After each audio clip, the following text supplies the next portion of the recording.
Today's readings are not the normal readings for the fourth Sunday after Epiphany. As the front of our bulletin says, they are for the presentation of the Lord.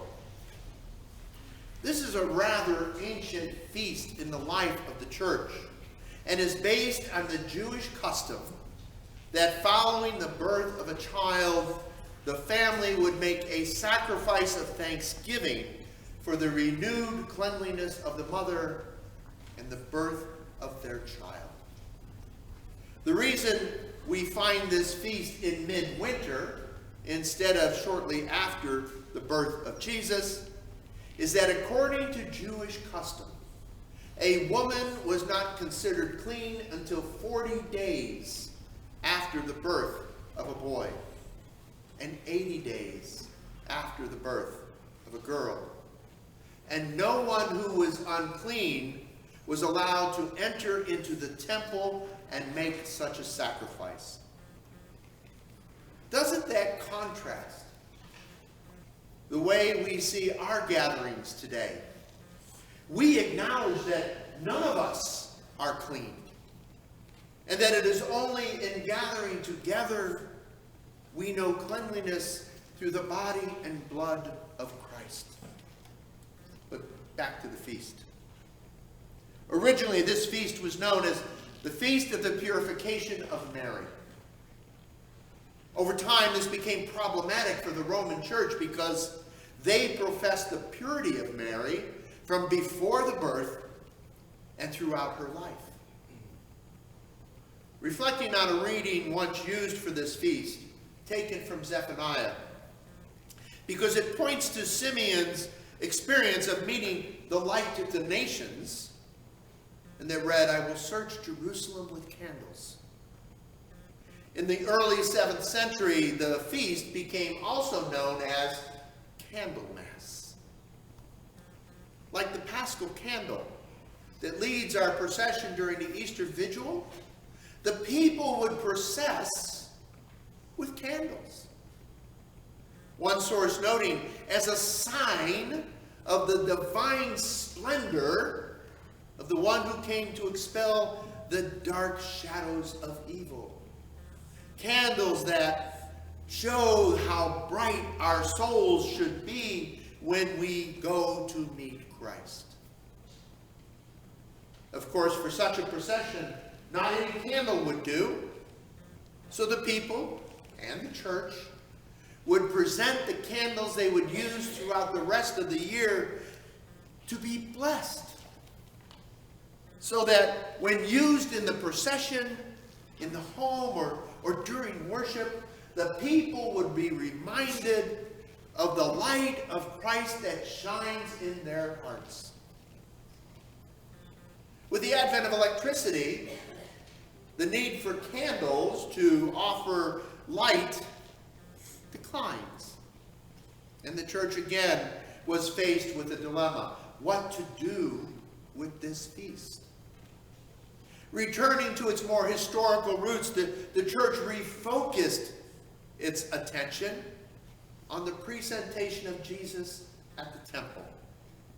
Not focusing so much on the purification aspect, because of the proclaimed purity of both Jesus and Mary, but on the profound witness of Simeon and Anna.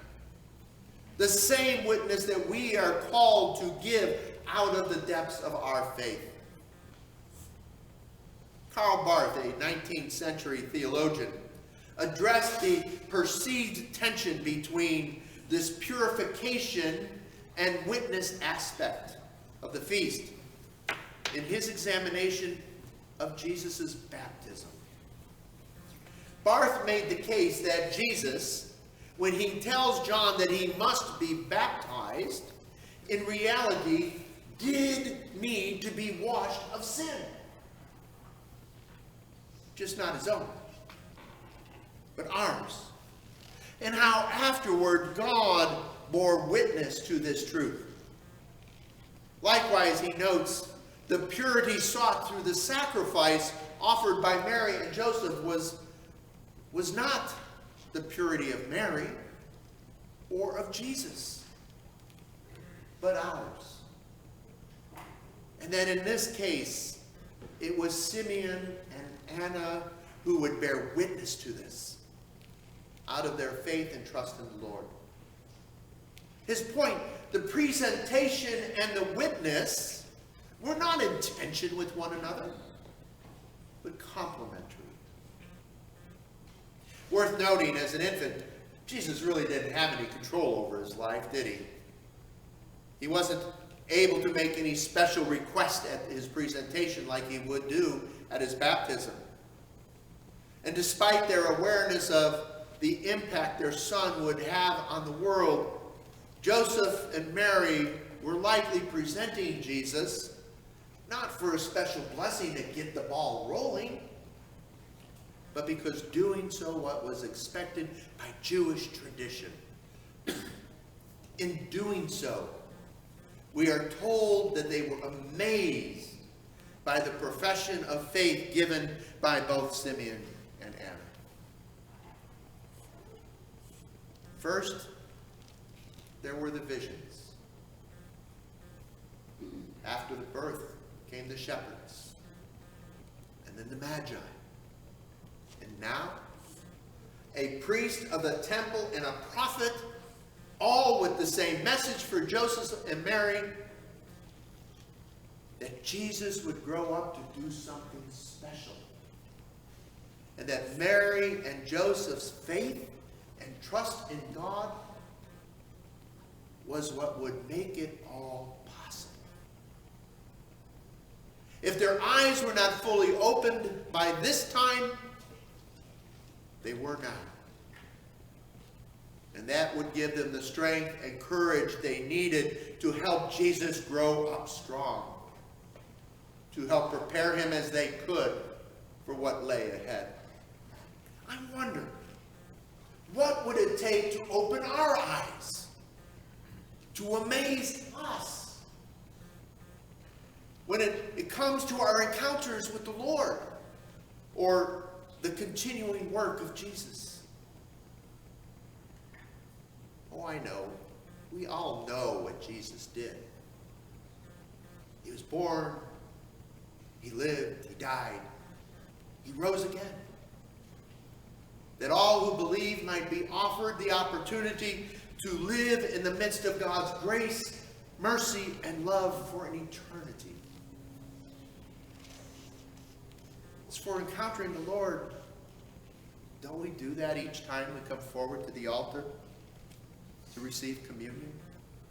Yet when was the last time either of these two things moved us to be so amazed that we shared our experience or how it made us feel with others?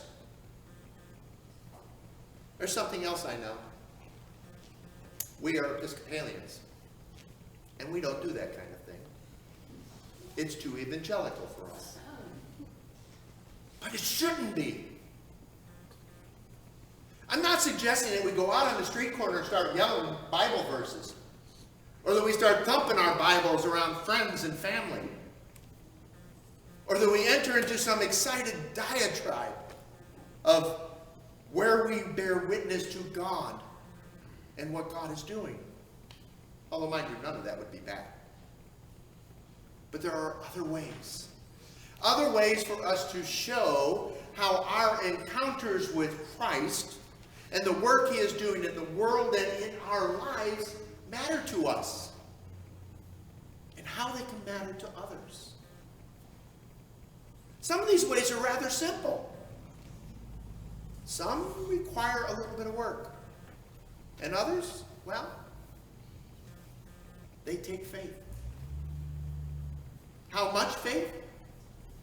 Jesus says the faith the size of a mustard seed. That means each of us can do something.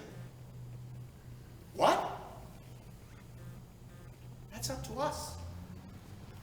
Using the gifts that we have been given through the indwelling of the Holy Spirit.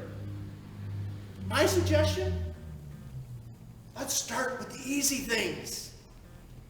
and work our way up to those things requiring strength and courage that come by our faith. Of course, what is easy for one can be hard for another. But if we trust in the Spirit who guides us, and we allow our eyes to be opened, we will see and we will know. And seeing and knowing, we too can and will be amazed. Amen.